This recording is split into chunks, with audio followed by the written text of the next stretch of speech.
নমস্কার বন্ধুরা, কথা ধারাবাহিকের আজকের পর্বে আপনারা দেখতে পাবেন যে ম্যান্ডি সেই অন্ধ লোকগুলোকে বলে যে আপনারা গুহ ফার্মাসির এগেনস্টে কেস করবেন, ওদের যেন ঘটি বাটি সবকিছু বিক্রি করে পথে বসতে হয়।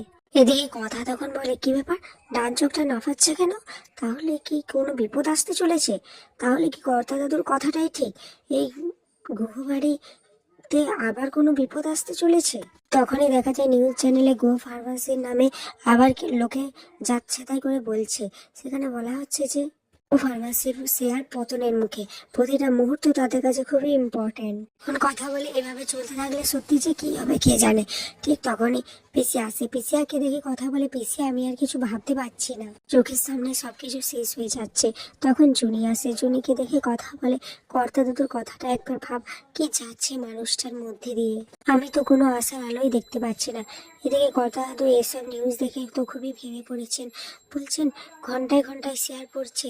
তখন তিনি কর্তা দাদুকে সামলায় আর বলে, এত বড় একটা বিপদ বিচলিত হলে আমরা কিভাবে সামলাবো বলো তো বাবা, তুমি প্লিজ ভেঙে পড়ো না, সব ঠিক হয়ে যাবে। এরপর কথা বলে, হে মা নন্দী, গতকাল আমার ডান চোখে ব্যথা কাঁপছিল, তাহলে কি সত্যি সত্যি কোনো বড় বিপদ আসতে চলেছে? ঠিক তখনই একজন পিয়ন আসে আর বলে, চিঠি আছে। এরপর এভি চিঠিটা কালেক্ট করে আর বলে, এটা তো কোর্টের চিঠি। এটা শুনে বাড়ির সবাই অবাক হয়ে যায়। তখন কর্তা দাদু বলে, কোর্ট থেকে আবার কিসের চিঠি পাঠালো? এরপর এভি বলে, যেসব মানুষ টনিক খেয়ে অন্ধ হয়ে গেছে তাদের হয়ে কেউ একজন মামলা করেছে আমাদের বিরুদ্ধে, মামলা শুরু হয়ে যাবে আর কোর্টে হাজিরা দিতে হবে। এরপর দেখা যায় প্রিয়া কোর্টের মতো উকিল সেজেছে।